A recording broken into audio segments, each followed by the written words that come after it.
all across America and around the world. This is Veterans Radio. This is Veterans Radio. And now, your host for today's program, Dale Throneberry. And welcome to Veterans Radio. My name is Dale Throneberry, and we are excited to have you here. This is our monthly benefits program. We have moved our benefits program from the last Sunday of the month to the first Sunday of the month. Mainly because of things on the calendar, we ended up missing 4 benefits programs. So we wanted to make sure we could always get these in for you. Our guests today are going to be Ann Fausone. Ann is associated with Legal Help for Veterans. She's also a retired Air Force nurse, as in Brigadier General type. So I always have to salute her whenever I see her. She insists upon it. And so we're going for that. We're waiting for David Sames to come on from the Washtenaw County Veterans Service Office. But we've got lots of answers for lots of questions, and we encourage you to call us here at Veterans Radio. The number is 734-822-1600, 734-822-1600. I got a little bit of housework, I guess you could call, to get through before we get into the program, actually. And that's number one is I want to make sure that we thank all of our sponsors. We can't do this program without their help and without your assistance, actually. So for number one, they've been with us the longest, and that is Legal Help for Veterans. And Legal Help for Veterans specializes in veterans' disability claims. You can give Legal Help a call at 800-693-4800, or you can go to their website, legalhelpforveterans.com, and actually you can start your claim right there. Just kind of interesting. The National Veterans Business Development Council, better known as NVBDC, is the nation's leading third-party authority for certification of veteran-owned businesses. For more information, you can go to their website, that's nvbdc.org, or give them a call at 888-237-8433. If you want to do business and you are a veteran-owned business, if you want to do business with the federal government or with many corporations, you need to be certified as a veteran-owned business.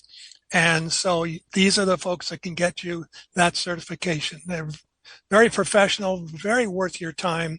And what an incredible group of people that could help you, mentoring, all kinds of meetings that they put on, all kinds of educational programs that they put on. I would really encourage you to check them out at nvbdc.org. The Charles S. Kettles VA Medical Center here in Ann Arbor, Michigan. For more information about them, you can go to va.gov/Ann Arbor Healthcare. We think we have one of the finest VA hospitals in the country here in Ann Arbor. And come on down, check it out. You might like it. We also want to thank our local veterans organizations for their long-time support. We couldn't have gotten this program started back in 2003 without their help. And that's the Irwin Prescorn American Legion Post 46 and the Charles S. Kettles Vietnam Veterans of America Chapter 310, both of Ann Arbor, Michigan. The other thing, as I mentioned, is that, these organizations are supporting us, but also you as individuals. Your support over the year has been greatly beneficial, and we're really appreciated by all of us here at Veterans Radio. And if you'd like to continue that donation process, you can go to our website, veteransradio.org, and click on the donate button. This is our 20th year. I know that's hard to believe that we've been doing this, over 1,000 episodes, programs, whatever you want to call them. And so we're asking for your help to celebrate our 20th year and also to help us continue on for another 20, possibly. Speaking of which, we've got some, you can't see what we're all wearing here, but we all have kind of Veterans Radio swag on here, as they call it. And so if you'd like to get some of that, which we benefit from, obviously, you can go again on our website. That's veteransradio.org. And right on the right-hand side, there's a picture of sweatshirts, hats, and all kinds of really neat things.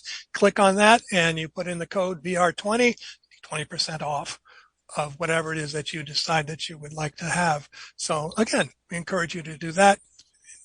In lieu of buying a hat or something, you can make the straight donation to us on the donate button. So anyway, all right. So since it is our benefits program here, and I'm going to bring on my guest right now, is that because we're missing one, but we'll try to reach out to him in a second. That is General Ann Fausone. General Fausone is associated with Legal Help for Veterans. She's also a qualified veteran service officer, and she's a very, very good friend of Veterans Radio. So Carol Ann, welcome back. Thank you, Dale. Good afternoon. I kind of like this move because we were missing a couple months there, and we were getting some calls about, hey, what happened to you guys? So good move there, Dale. Yes, I talked to my programming committee, and they suggested that we do this, and we're such a big organization. Excellent. So, actually, Carol Ann, we do have a caller on the line already, which is kind of cool. So this is Leroy Page, and Leroy, welcome to Veterans Radio. What's your question? Yeah, Dale, hi, how are you? Doing very well. How are you doing? Well, not too bad, thank you. I have actually a couple of questions if I can, expedite on those, get some answers for me. See if you guys could help me out. The first question is, I've gotten hearing aids and glasses through the VA and over in Ann Arbor, and I'm just wondering if that indicates that I am service connected, and how can I find out if that's the situation, and to what percentage? I don't know that there's a lot that I've done. I've signed into the system, but I didn't do that until 2011. But I came home from Vietnam in 1970, so I didn't go to the system for until that time. But back in those days, we wasn't too keen on getting involved with the VA. So, right, Leroy, have you? I'll turn this over to Carol Ann. Carol Ann, he says he has hearing aids and glasses provided by the VA, but he doesn't know if he's entitled to a benefit. Well, that is an outstanding question. The issue is, Leroy, has somebody sat down with you? The fact that you got hearing aids and glasses, are you entitled to benefits? And the answer I want to say is yes. Okay. But nobody probably said to you and sat down with you and filled out the forms for a disability monthly benefit. That doesn't happen automatically through the VA. You need someone like a veteran service officer, Legal Help for Veterans, a county counselor, as in Dave in Washtenaw County. Which VA medical center do you receive your services at? Charles Kettle, Ann Arbor. Okay, excellent. So what I would recommend you to do, if you don't want to reach out to the county, which is the Washtenaw, if Dave comes on the line, I know he would say, please come on over to the county, and we could sit down with you and you put in paperwork. And at that point, you would put in for your paperwork, and you could possibly receive for the hearing, a 10% disability, and there's the tinnitus, and then there's the piece with the hearing. So it doesn't happen automatically. And then there's the issue of your vision. So just because you receive service, I do know there are men and women who do get complete service from the VA, but say, I don't want to apply for a disability benefit. So there's two pieces to this puzzle. Okay. I hope that helps, but you have to apply for that benefit. The VA doesn't just give that benefit to you automatically. All right, so that is a what they call a monthly benefit, disability benefit. Right. Yes, you would. Okay. If you qualify and they certify that that your hearing was lost due to your exposure, in the service, and you get a 10% rating, let's say, you're going to get a check every single month on the first of the month, tax-free. Okay. That's the nice part about it. All right. Now, let me ask this, having to do with that. In my hearing, I've had to go to the audiology test through the VA, where I actually had to go up to a special place in Howell and take the test and stuff. And they said that my hearing wasn't within the parameters of the hearing loss issue. And but yet they still saw fit to give me the hearing aids. And I just kind of thought that was kind of a weird situation, that they would do exactly the opposite of what I thought they wouldn't do. So that sounds familiar, Leroy. I can relate to that entirely. I have hearing aids that are provided by the VA, but I don't get any rating on my loss of hearing because they said I'm still within some certain parameters that they have set. Exactly. So probably you might, somewhere in your paperwork, like wherever my paperwork is, there's a denial letter in there somewhere. Yeah, and also on your records. Those and different issues, But, okay. Thank you, Carolyn. Hold on. Time out, Leroy. Carol Ann's trying to jump into the conversation. Oh, okay. So this is a great example, a pre-conversation that Dale and I had earlier. You might not be aware of it, Leroy, but you might not have a denial from the VA. You might have a 0% rating where it might be they gave you hearing aids because you have some variation of hearing loss, but it is not very significant. But you have a loss, and it was contributed by your service. And they noted that by giving you the hearing aids.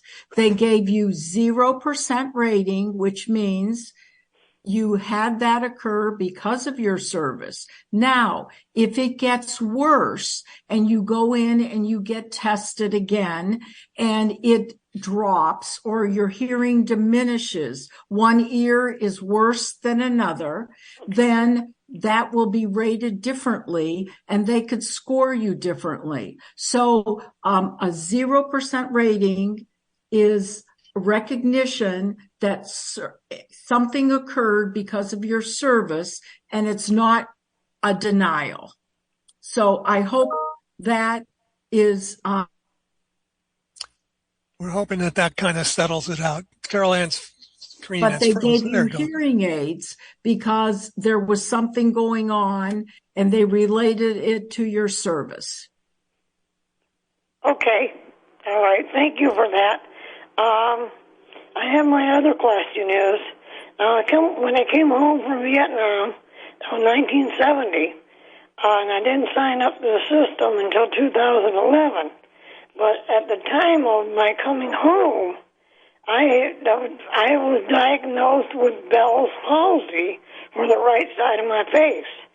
And they told me in the process of the times of years that if I didn't complain about it or didn't have it when I was in Vietnam, then I never really had it. But I got it within a month after coming home. So I had been told numerous times, basically they were just letting me fall through the cracks. Told me numerous times that it had no bearing on being an issue for VA to consider it. So this is definitely a neurological problem, I know, that I had back then, but it went away with corticosteroids and another medication. But then it returned back. I came back in 2007, and I've had it ever since. Now, how can I get the VA to recognize this issue as being connected to my service time? Well, I had it. so Leroy, here is this is a great example, and thank you, Leroy, for your service. This is a great example of why we really encourage our veteran servicemen and women to not handle these issues by themselves. Okay.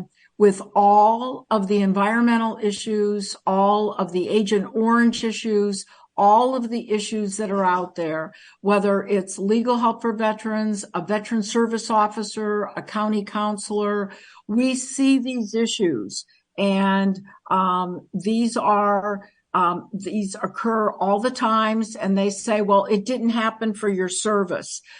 You need to let an organization that has seen this and heard it and the research that's out there tackle these issues. I don't know that if you know, I'm a nurse, and they could go back and track some of the things that occurred to you while you were in the service, the reoccurring of it. You probably never had Bell's palsy of your life until you came back, and they could do some tracking of this. So I would encourage you to have a service officer or someone look at this. And we could talk offline later in the week to try to track this down for you and help you, assist you with this issue. Okay. Well, I am a member of the Plymouth Canton Vietnam Veterans Chapter, and I've had a VSO. I mean, he probably got a stack of paperwork. I've been denied already three different times over the years since 2011. That, like I said, they just let me fall through the cracks on that, and they basically told me, well, I didn't have it. So I didn't complain about it when I was over there. And and my argument was, hey, a lot of our guys that come home from Vietnam didn't have cancer either until they come home. So, I mean, I really got a little disturbed about it, at different times. So, but this is just something I've, really, I know I've lived with this for, since 2007, and I figure I'll have it when I pass away. So, I'm 77 years old right now. So, I'm just realizing I just don't like the idea of, it's not about monetary distribution. It's about the fact that they said that I didn't have this, and I didn't complain about it until. It doesn't make it, Leroy. It doesn't make any difference if you didn't complain about it or not. If you are entitled to benefits, you will get them. The thing about the VA sometimes is you have to keep fighting. Yep, I understand that. That's one of the reasons I'm coming to you. Well, all I can suggest is that you either give Caroline a call at Legal Help for Veterans, or give Dave a call at the county level. Do you live in Wayne or Washtenaw County? I live in Wayne. Okay, I don't have that number in front of me, but Legal Help for Veterans number is, where did it go? I know I had it here. Here it is. You know that. 1-800-693-4800. Okay, 1-800-693 4800, and ask for me, Leroy. Okay, Thank you very much. I appreciate that. God bless you, and thank you for your service. Okay, thank you, and God bless you too. Thanks, Leroy. Ask for Caroline specifically. We'll get this taken care of for you. All right. Thank you. Bye-bye. Bye-bye. Well, Caroline, that's really interesting is when you look at part of that generation, of which obviously I am part of it, is that, we didn't even think about many of the conditions that started appearing after we got home. Yes. And, and then we probably got some bad advice, or we never got involved with the VA, until our later years. And we go back in, and then of course, they always want you to prove it. Yes. And you go look at your medical records that were kept on you from the service.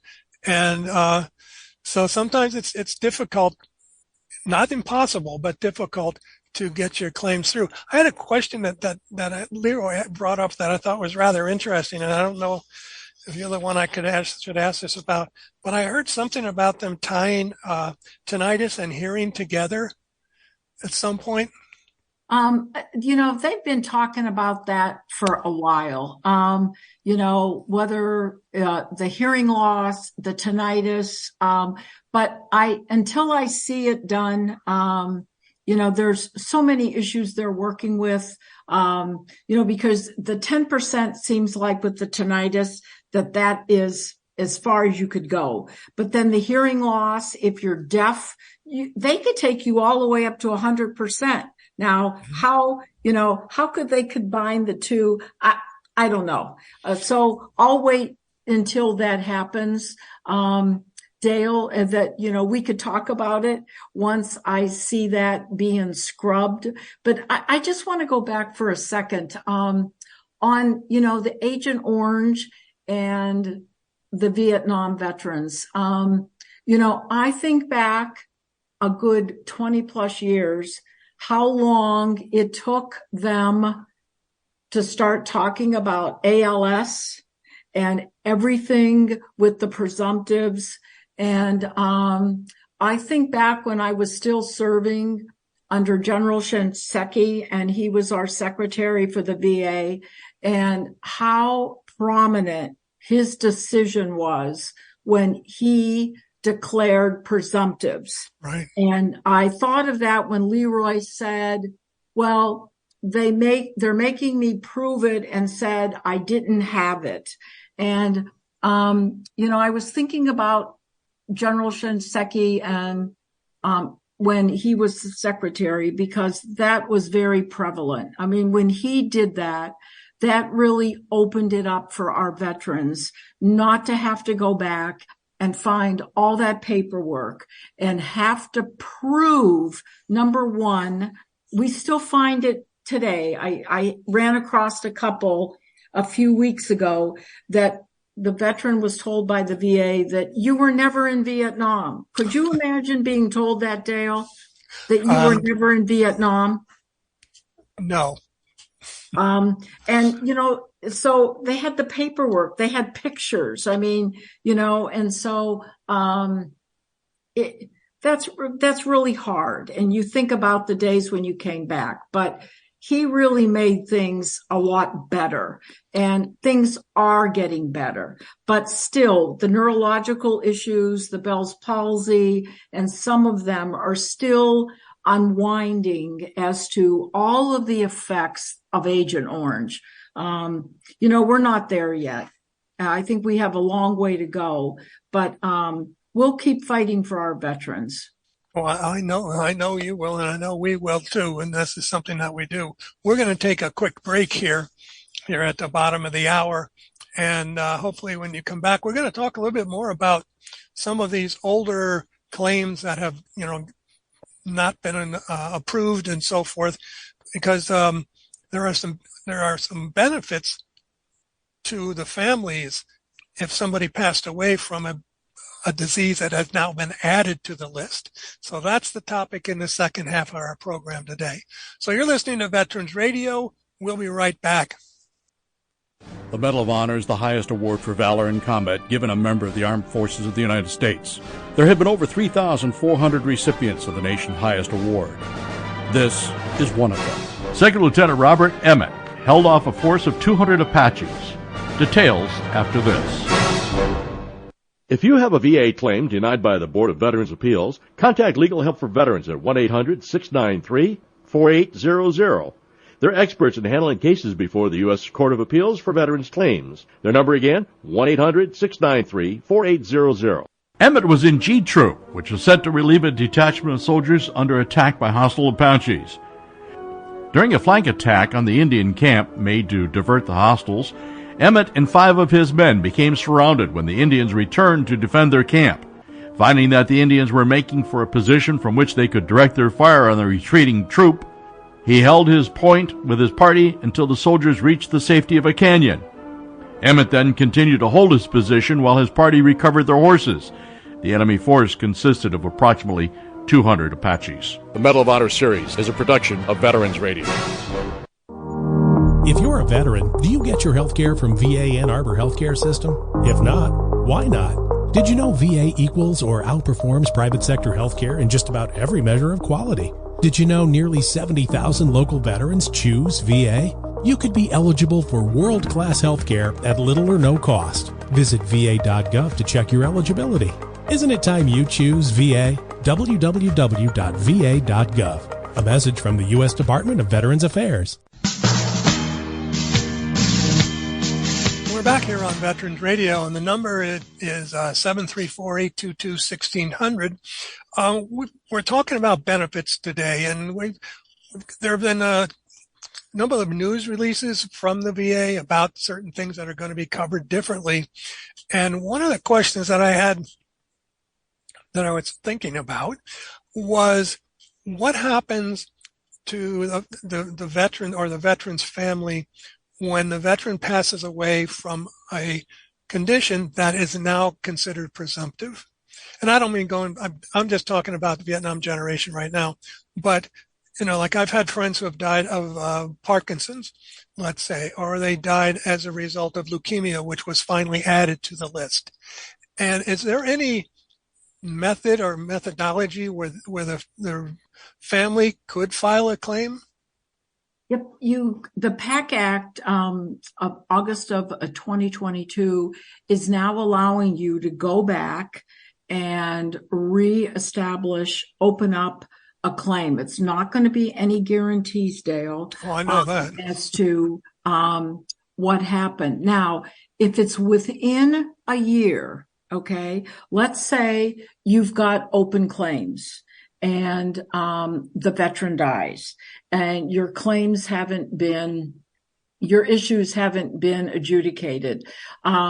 There is the survivors, okay? What we really encourage as soon as we find out that the veteran dies is to get the Substitution Act. So we substitute the spouse. It's the spouse goes in for the veteran, whether it's the male or the female. The spouse goes in and takes over the claim. So when the VA decides on that claim as if it was the veteran, the spouse will get the decision and the disability rating and the amount as if the veteran was still alive.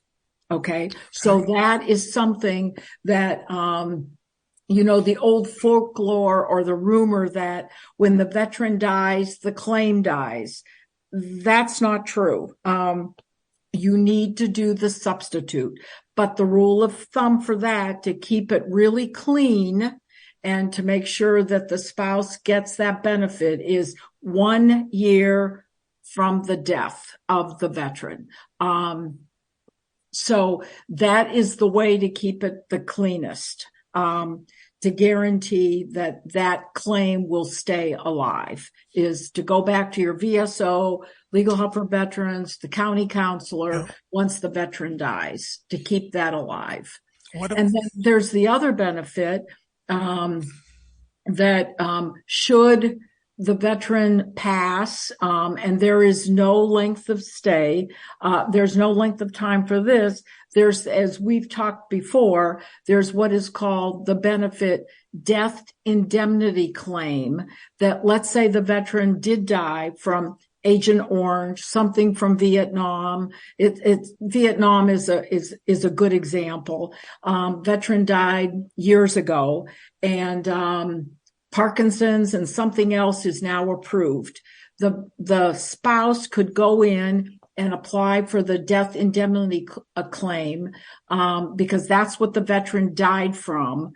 It's now a presumptive, and that spouse could get, that widow could get that benefit. So that's something really important. And I wouldn't do that on your own. You need to go back to somebody that is aware of these benefits.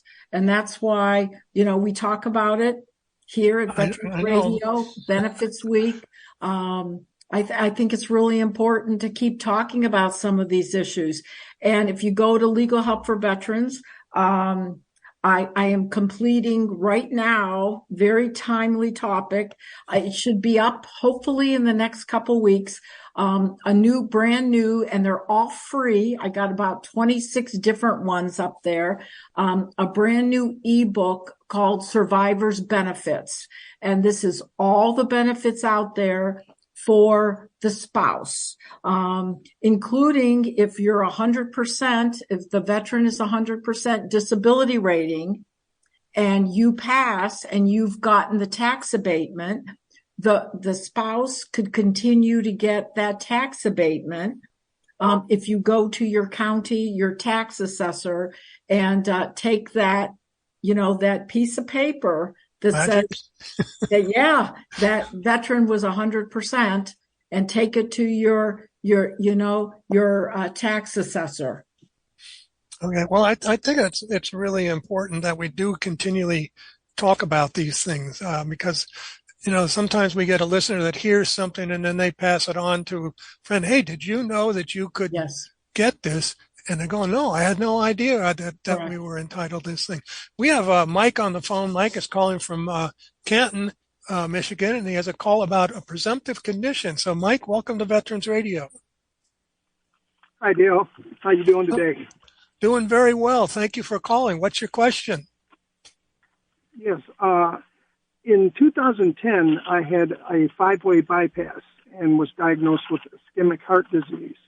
Now, that was on the presumptive list on November of the year before. So I had just come under the presumptive list. So I do get 30% disability for that, and I get 10% for tinnitus. But after I had the 5-way bypass in March of 2010, by August of 2010, I had to go back and get 3 stents. And then a year after that, I had to go back and get 4 stents. So I have heard someone, I've heard a couple of people along the line that have said that you should apply to get upgraded from that, because these can be added on as, what is the term that they use? There's a special word that you're supposed to say, aggravated. That this has been aggravated because of the ischemic heart disease. Is that true or not? Well, Carol Ann is shaking her head yes up and down like crazy. So, Carol Ann, tell Mike what he needs to do. What does he need to do?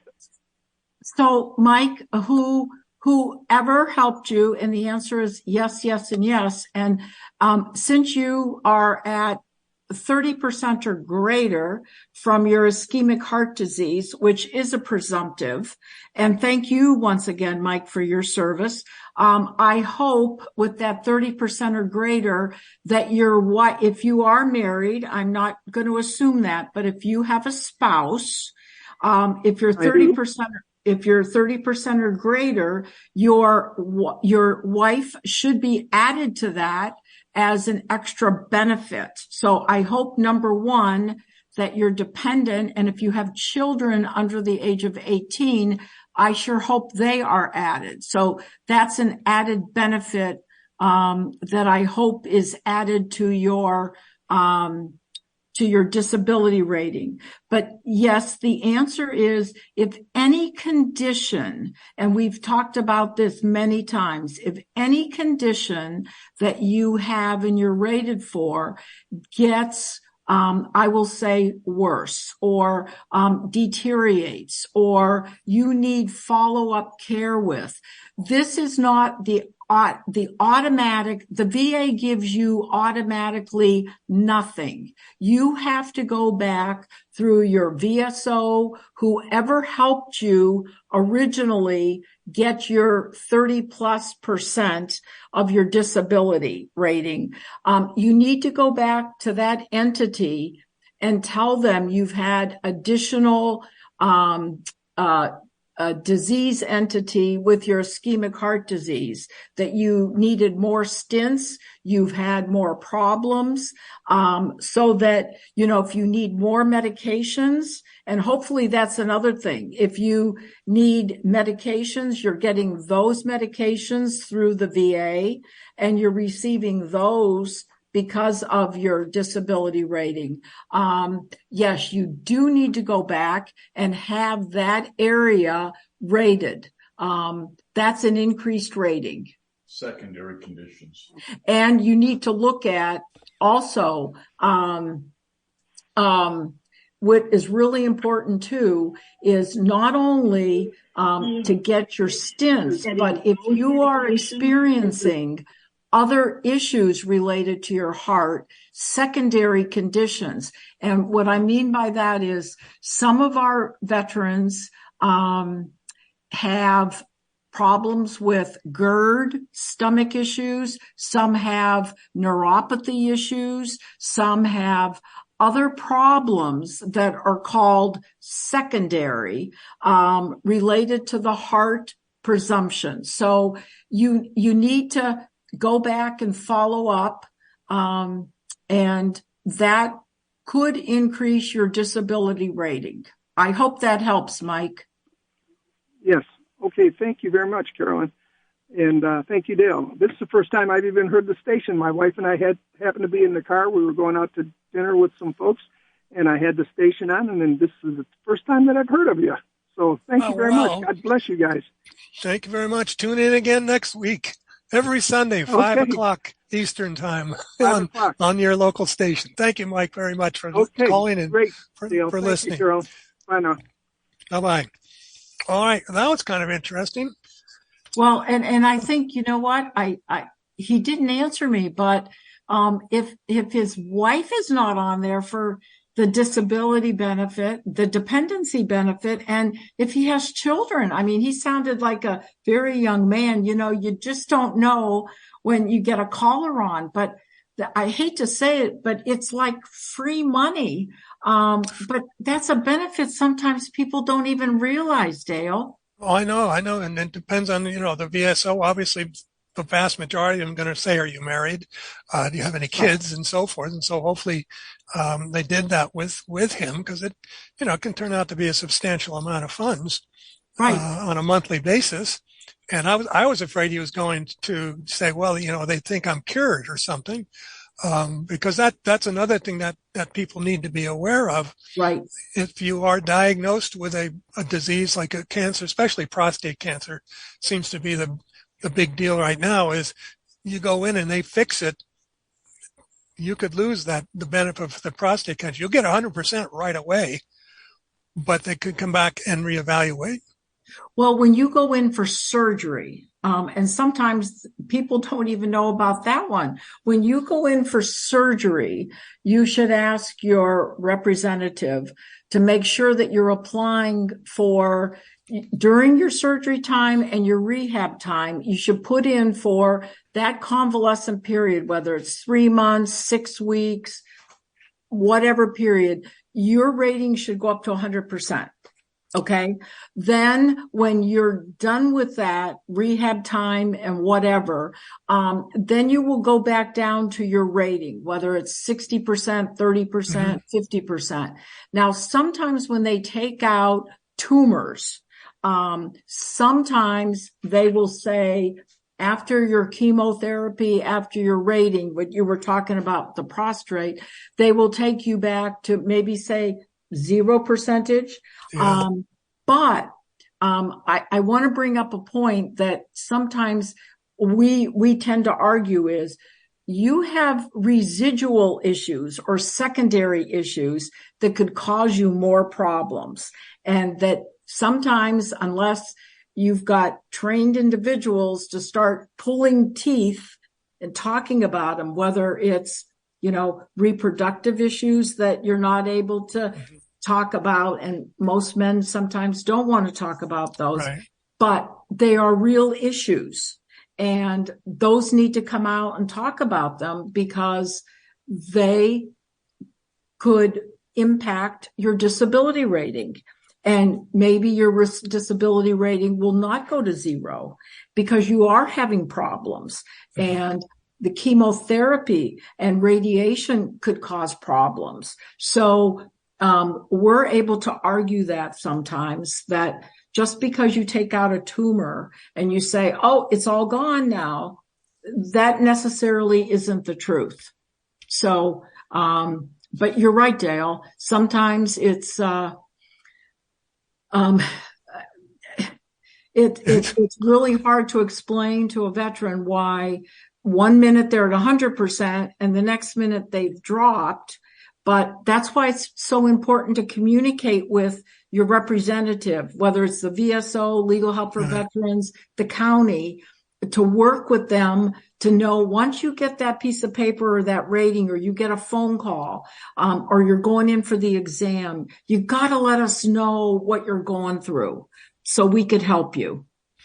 That's actually one of the questions that's kind of I wanted to just kind of divert over to, when we are set, like Leroy and I've done the same thing, is, when we are sent to have an exam to, because they don't, just because you have whatever you have, cancer, Parkinson's, whatever it is, you don't go to the VA to get evaluated. They send you outside to get evaluated. Right. And so I think we need to kind of touch on how do we prepare for those outside examinations?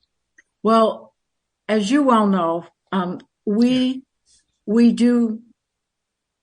at Legal Help for Veterans take care of our clients when we know they're going for an exam. We call you up. Our claims developer will talk to or tell and work with our veteran as to what they're going to go through. You have almost like the play. You know what your provider's going to go through. It's the recipe book. You know where they're going to rate you.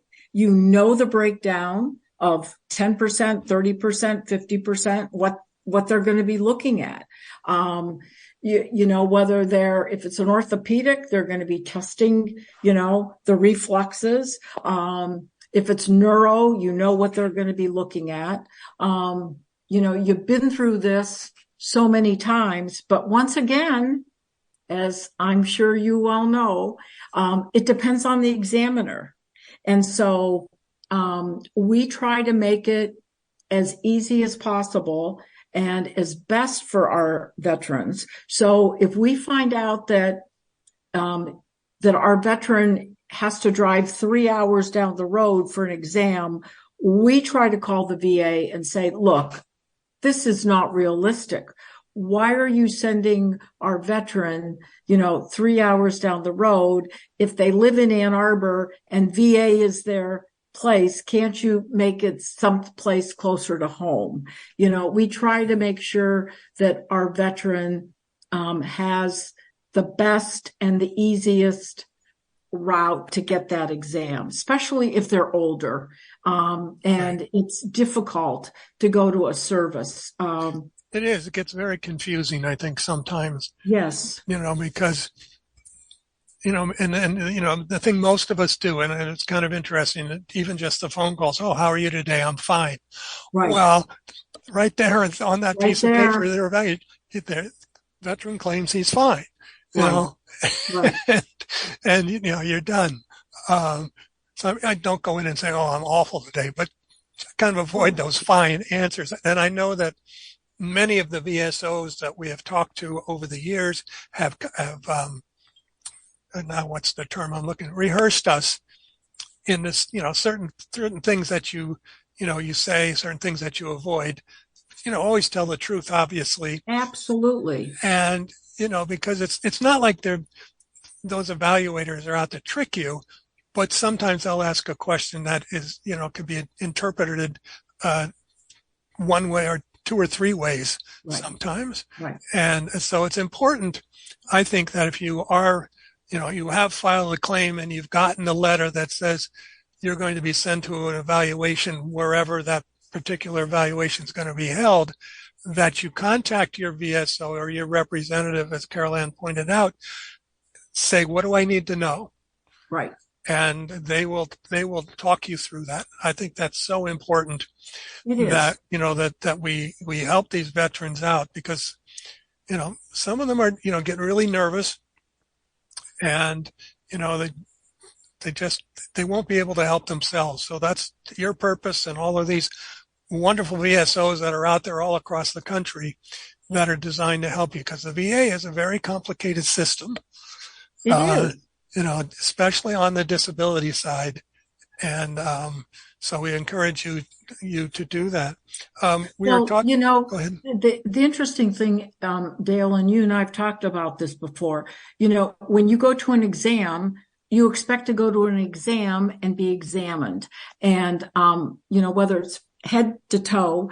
And I like to see objective facts. That's what I like to see, whether it's range of motion, objective facts, or a blood pressure, a pulse. Those are objective. You're not guessing what my blood pressure is. You're taking my blood pressure and you're doing it in a certain manner. And now I have facts to compare. And so, I have a record and I have your history. Like Mike from Canton, he had cardiac disease and he had stents. And so there's a history there. It's either going to get worse or it's going to get better. And so when the physician examines him, when the physician examines him, it's going to get a little bit, he's going to have that history to look at. Yes, absolutely. That's what I want to hear, that I could say, was the exam a great exam? You got some objective data to say that this was a favorable, good exam. That's what helps me with the veteran. Right. We're talking about these various conditions that are out there, and the VA itself actually put out an update to their VA schedule of rating disabilities for 3 specific, mostly digestive conditions. And I'll mess up how we pronounce these, but so the celiac disease is an autoimmune disease that impacts how the body processes gluten, and they will be eligible under their own code now. Evidently, it used to range from 0 to 30%, and now it is from 0 to 80%, because evidently this was tied in with another condition. Is that right? Am I interpreting that right? Yes. The ulcerative colitis is a lot of the GERDs, a lot of the digestive issues, all stems with a lot of the environmental issues and the medications and some of the things that, we've had to go through when you're on deployments.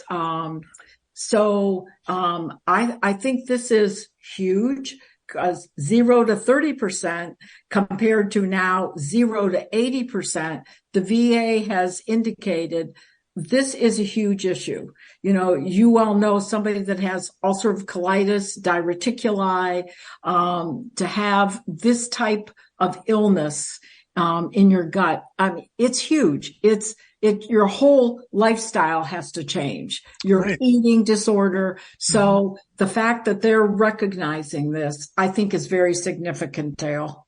Yeah, and the other one that's tied in with that was the irritable bowel syndrome. Yes. Which previously the VA offered 0, 10, or maximum 30%. Right. Now they're entitled to 10, 20, or 30. Right. And once again, irritable bowel, you could lose colon, you could end up with, colostomies, that one also is huge. So, once again, both of those diagnoses are very closely tied in, it could affect a family's lifestyle, the veteran's lifestyle, both of those have huge implications. And the last one is, a little uncomfortable, but no pun intended here. That was internal and external hemorrhoids.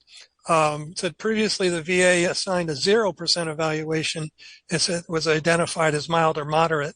For more, they went to 10 to 20. For now, mild or moderate can now qualify for a 10% evaluation. Yes. Which is good. The other thing that's really important about this, they're not going to give you this increase automatically. No. You've got to refile. Yes. Correct? You've got to go back. You've got to, I think you said this to maybe the first caller, Leroy. Don't give up, and I know it's very discouraging. It's frustrating to the veterans because they're hurting. I mean, they're going through a lot of pain, and they do get angry that they have to fight for what they're entitled to. But I would say, please keep trying. Go to somebody that's going to help you, that knows what they're doing, that has some experience with this. And the Ann Arbor VA, the Detroit VA, and if you do have experienced physicians on the outside that are helping you, get that paperwork into your providers, get that into your reps, because that also helps your claim. That is very, very important. I think this is important. Now, all of this goes into effect on May 19th, 2024. I mean, yes. It's already there, but they're not going to start, I guess, processing any new claims until the 19th. So we encourage you to follow up on that. And, yes. This is why we do this program. We're pointing things out that, that I'm the veteran. Carol Ann is a veteran, but she also knows all this stuff.